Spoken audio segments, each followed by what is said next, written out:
Bhaja Govindam, verse 19. Be in the world, but not of the world.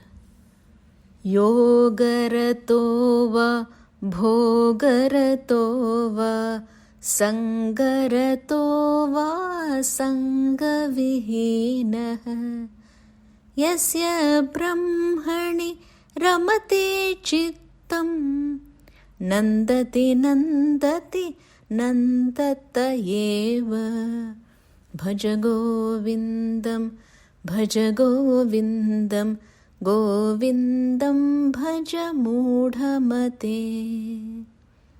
Let one revel in yoga, or let one revel in bhoga. Let one seek enjoyment in company, or revel in solitude away from the crowd. He whose mind revels in Brahman, he enjoys. Verily, he alone enjoys.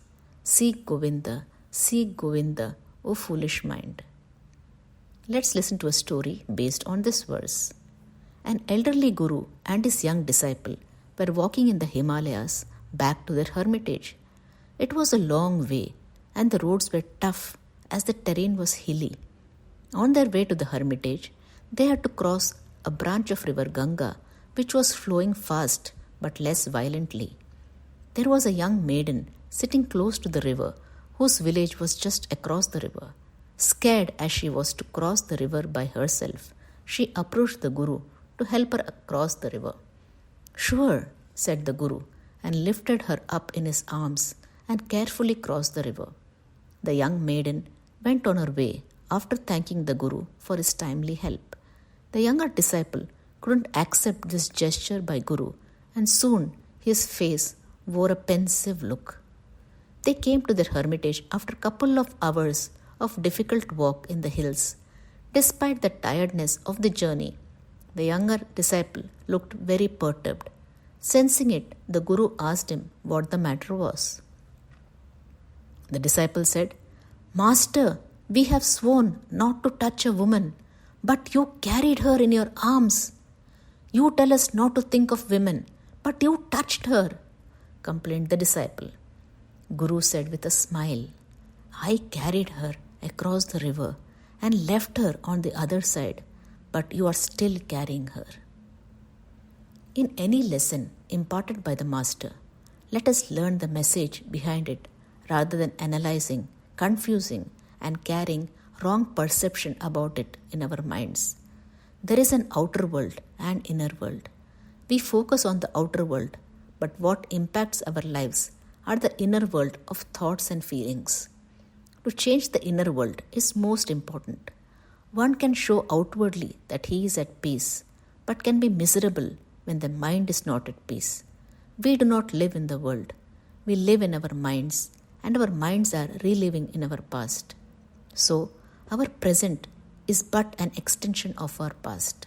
Such a mind cannot see anything new or the timeless Brahman. For those who are already in the spiritual path, we must realize that time is an expression of thought, and between thoughts there is thoughtlessness, which is timelessness. When we enter into that gap between thoughts, we will see a state beyond the mind which will liberate us. So, seek Govinda, O foolish mind. Let us now listen to a story for the students. In the story of Ramayana, we know that Sita Devi was kidnapped by Ravana when Lord Rama went in search of the golden deer. Lord Rama and his brother Lakshmana set off in search of Sita Devi, where they met Hanuman, who took him to his monkey king Sugriva. After Rama helped Sugriva to eliminate Vali and made him the king of Kishkinda, Sugriva promised to help Rama to search for Sita by sending his monkey army. They came to know through Sampati, the brother of bird Jatayu, that Ravana had kidnapped Sita and taken her to Lanka. So the Vanara team got into a discussion to see how to reach Lanka and save Sita Devi. Angada, the crowned prince of Kishkinda, said, I am still small and cannot cross this distance. Hanuman wasn't sure of his capability and sat quietly.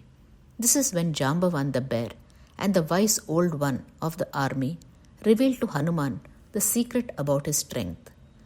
As a young monkey, Hanuman could easily fly, even reach out to the sun. He is the son of Vayu, lord of wind.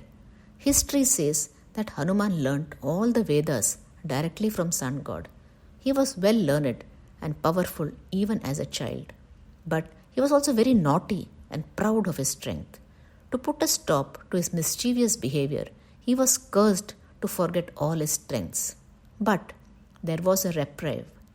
He would realize his strength again when others reminded him of that and praised him. Jambavan knew of this and revealed Hanuman's strengths and capabilities. Once Hanuman realized his true potential, he set out to cross the ocean in a flying leap, overcame all the obstacles, and later played a key role in the war with Ravana. At many crucial points during the war, Hanuman helped Rama and his army to win over Ravana. Lord Hanuman symbolically stands for pure devotion, complete surrender without any trace of ego. As a monkey, he represents the lower self of man, which thinks and behaves that he is just that body with limitations. But when he is reminded of who he is and what his strengths are, he gets connected to the higher and then serves and works for the higher. All of us have the inner core strength and potential which, when revealed to us, can lead us to success both in material as well as spiritual world. Explaining this concept to students, one should have inner conviction, faith which will not be disturbed by outer circumstances. This should be developed from young by inculcating the right values and faith. When the inner engineering is good, the outer will be taken care. The core is important. When the student starts practicing this during their education and in life, slowly they will develop the clarity of mind and realize the inner strength, and when ready, they will work towards realizing the ultimate. Jai Sai Ram.